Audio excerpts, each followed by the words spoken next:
चिट्ठा में आज सबसे पहले बात उस खबर की जिसमें अमेरिका और ब्रिटेन रूस के सामने घुटनों पर आ चुके हैं।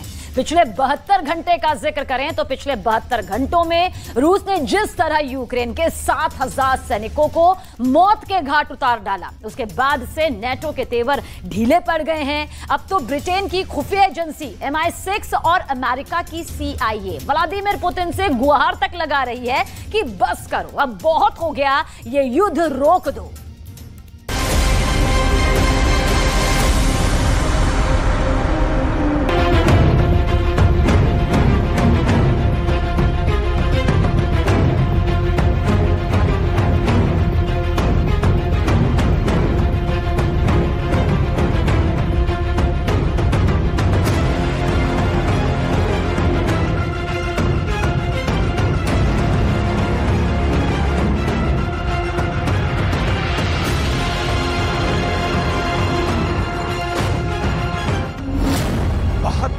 घंटे में मारे 7000 सैनिक।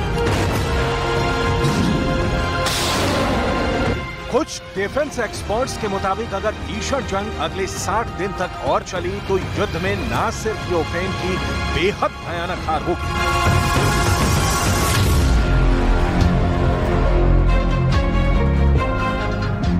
बल्कि दुनिया भर से अमेरिका और ब्रिटेन का दबदबा पूरी तरह से खत्म हो जाएगा। रूस ने 17 महीने से ज्यादा की जंग में यूक्रेन को रौंद कर फेंक दिया है।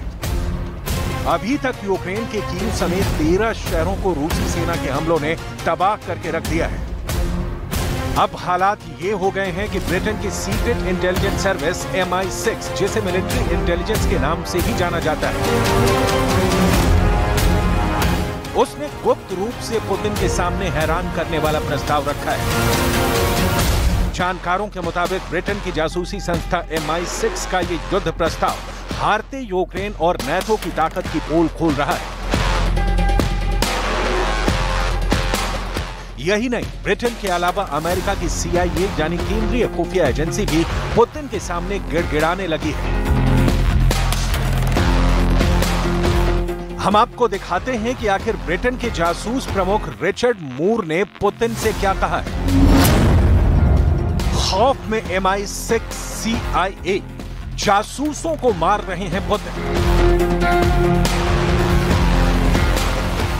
दुनिया भर के टॉप डिफेंस एक्सपर्ट्स का साफ कहना है कि रूस यूक्रेन की जंग में सबसे सटीक और सही जानकारी खुफिया एजेंसियों के पास होती है।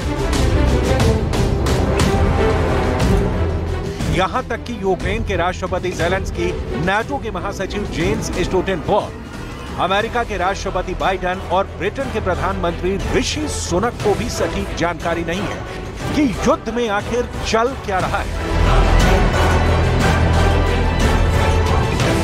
आप इसी से अंदाजा लगा सकते हैं कि यूक्रेन के तमाम जीत के दावों की धज्जियां रूसी सेना उड़ा रही है।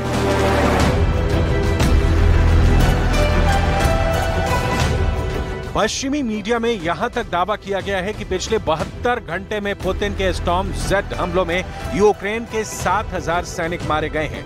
यही वजह है कि यूक्रेनी सेना का नरसंहार देखकर ब्रिटेन और अमेरिका घुटनों पर आ गए। मर रहा है यूक्रेन, घुटनों पर अमेरिका, ब्रिटेन। रूस के कब्जे वाले क्राइमिया पुल पर जब से यूक्रेन ने हमला किया है, तब से पुतिन हर 24 घंटे में 300 हमले का आदेश दे दिया है। रूस के दावों के मुताबिक नाटो देशों से यूक्रेन को मिला गोला बारूद पिछले 48 घंटे में रूसी सेना ने तबाह करके रख दिया है। खार्किव के 350 वर्ग किलोमीटर इलाके पर रूस के सबसे नए और घातक 1 लाख सैनिकों ने हमले शुरू कर दिए हैं। हैरानी की बात तो यह है कि रूस के इस हमले में 900 टैंक और 555 तोपें शामिल हो चुकी हैं। शायद यही वजह है कि अब ब्रिटेन की MI6 के जासूस प्रमुख रिचर्ड मूर ने यूक्रेन संघर्ष के बीच पुतिन को ऑफर भेज दिया है। जरा देखिए ब्रिटेन के जासूस प्रमुख रिचर्ड मूर ने पुतिन से क्या कहा है। खौफ में MI6 CIA जासूस को मार रहे पुतिन। ब्रिटेन के MI6 के प्रमुख रिचर्ड मूर ने पुतिन के रूस से गुहार लगाई है। खुफिया प्रमुख ने रूस से कहा है कि ब्रिटेन युद्ध में भयानक खून खराबा रोकने के लिए रूस की मदद करने के लिए तैयार है। रिचर्ड मूर ने यहां तक कहा है कि ब्रिटेन युद्ध रोकने के लिए रूस से हाथ मिलाने को तैयार है। ब्रिटेन की तरह 2 महीने पहले अमेरिका की CIA ने भी पुतिन से हाथ मिलाने का ऑफर दिया था।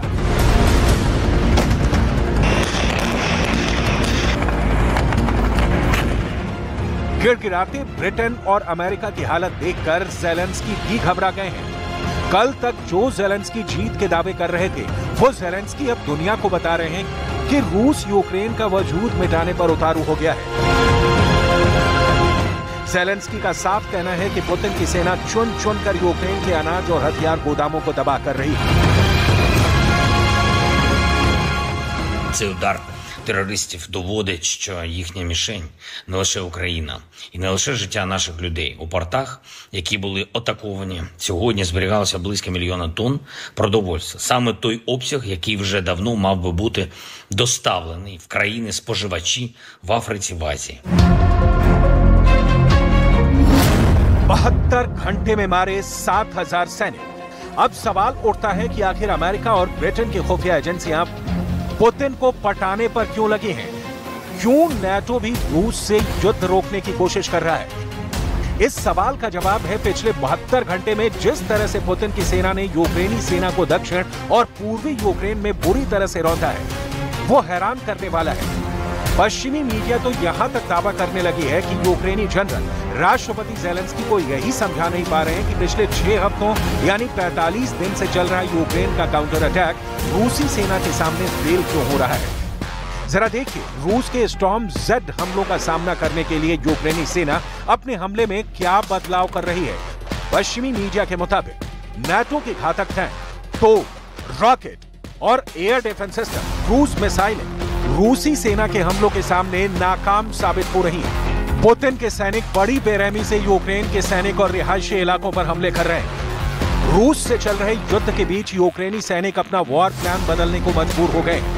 वॉल स्ट्रीट जर्नल की रिपोर्ट में दावा किया गया है कि रूस की फर्स्ट डिफेंस लाइन को भी यूक्रेनी सेना तबाह नहीं कर पाई है। पश्चिमी देश भी यूक्रेन की सेना पर सवाल उठा रहे हैं कि यूक्रेन का काउंटर अटैक बेहद धीमा और फेल हो रहा है। हैरानी की बात तो यह है कि यूक्रेन के जिन सैनिकों को नाटो देशों ने ट्रेनिंग दी थी, वो यूक्रेनी सैनिक भी रूसी सेना के सामने टिक नहीं पा रहे हैं। अमेरिका, ब्रिटेन, जर्मनी समेत नाटो के सभी 31 देशों का मानना है कि सीधी जंग में अब यूक्रेन रूस को नहीं हरा पाएगा। शायद यही वजह है कि अमेरिका और ब्रिटेन की खुफिया एजेंसियां रूस के साथ ऐसा युद्ध शुरू कर रही हैं, जिसमें रूस के घातक हथियार और मिसाइलों को आर्टिफिशियल इंटेलिजेंस यानी AI के जरिए तबाह किया जा सके। ब्रिटेन के MI6 के प्रमुख रिचर्ड मूर ये मानने को मजबूर हो गए हैं कि रूस को हराने के लिए ब्रिटेन अब जासूसी का सहारा ले रहा है और इस वक्त रूस की सेना और हथियारों के खिलाफ ब्रिटेन ने आर्टिफिशियल इंटेलिजेंस यानी AI के जरिए युद्ध शुरू कर दिया है। रूस के खिलाफ ब्रिटेन का AI युद्ध। My teams are now using AI to augment, but not replace, their own judgment about how people might act in various situations. They're combining their skills with AI and bulk data to identify and disrupt the flow of weapons to Russia for use against Ukraine. खौफ में MI6 CIA जासूस को मार रहे Putin. लेकिन सवाल उठता है कि 70 साल के पुतिन और उनके माहिर जनरलों के सामने ब्रिटेन और अमेरिका का जासूसी युद्ध टिक पाएगा या नहीं।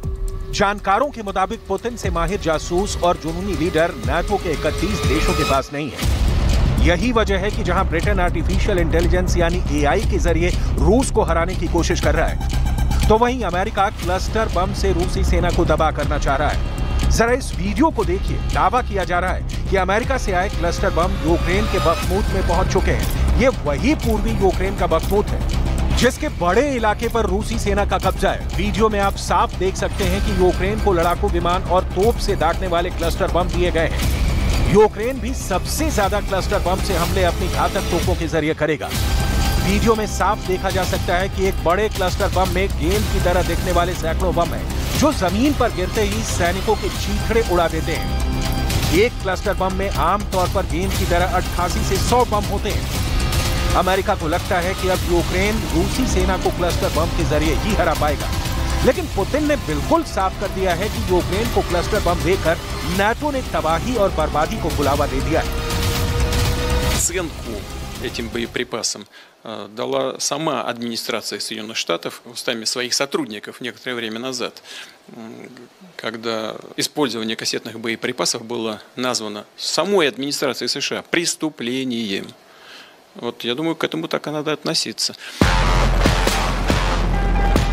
हैरानी इस बात की है कि यूक्रेन को अब तक नाटो 20 लाख करोड़ के हथियार दे चुका है, 400 से ज्यादा टैंक दे चुका है, हिमार्स और पैट्रियट मिसाइल सिस्टम यूक्रेन के पास मौजूद है। दुनिया में सबसे ज्यादा एंटी टैंक मिसाइलें यूक्रेन के पास पहुंच चुकी हैं। उसके बावजूद अब रूस के खिलाफ नाटो को युद्ध में क्यों कूदना पड़ रहा है? इसके पीछे की कई वजह डिफेंस एक्सपर्ट्स बता रहे हैं। इन वॉर एक्सपर्ट्स का दावा है कि यूक्रेनी सेना नाटो के हथियारों को बर्बाद कर रही है। जरूरत से ज्यादा गोला बारूद रूसी सैनिकों पर काफी दूर से दाग रही है, जिसकी वजह से रूस को नुकसान बहुत कम हो रहा है। जर्मनी, ब्रिटेन और अमेरिका से मिला तोपखाना और टैंक भी यूक्रेनी सैनिक जानबूझकर खराब कर रहे हैं, जिसकी वजह से रूसी सेना लगातार यूक्रेन पर हावी हो रही है और इस जंग का सीधा दबाव अब नाटो की प्रतिष्ठा पर पड़ रहा है। हारते यूक्रेनी सैनिकों की वजह से ही नाटो को 1 जुलाई को चेतावनी देनी पड़ी थी कि यूक्रेन को तभी घातक हथियार और F-16 जैसे फाइटर जेट मिलेंगे जब रूस के खिलाफ यूक्रेन अपने काउंटर अटैक से ताकत दिखाएगा। लेकिन इधर ज़ेलेंस्की रट लगाए हुए हैं कि जब तक यूक्रेन को नाटो में शामिल नहीं किया जाता, तब तक यूक्रेन को घातक हथियार और हर हफ्ते 1 लाख तोप के गोले नहीं मिलते, तब तक यूक्रेन काउंटर अटैक तेज नहीं करेगा। ज़ेलेंस्की की यही जिद अब नाटो के लिए नासूर बनती जा रही है। ज़ेलेंस्की यूक्रेन को नाटो में शामिल करने के लिए नाटो को ही ब्लैकमेल कर रहे हैं। लेकिन अब जिस तरह से यूक्रेन के साथ साथ नाटो युद्ध में फंस गया है, उससे निकलने के लिए पुतिन के सामने अमेरिका और ब्रिटेन की खुफिया एजेंसियां हाथ जोड़ने के लिए मजबूर हो गई। अब देखना होगा कि क्या पुतिन अमेरिका और ब्रिटेन की खुफिया एजेंसियों की गुहार पर ध्यान देते हैं या नहीं।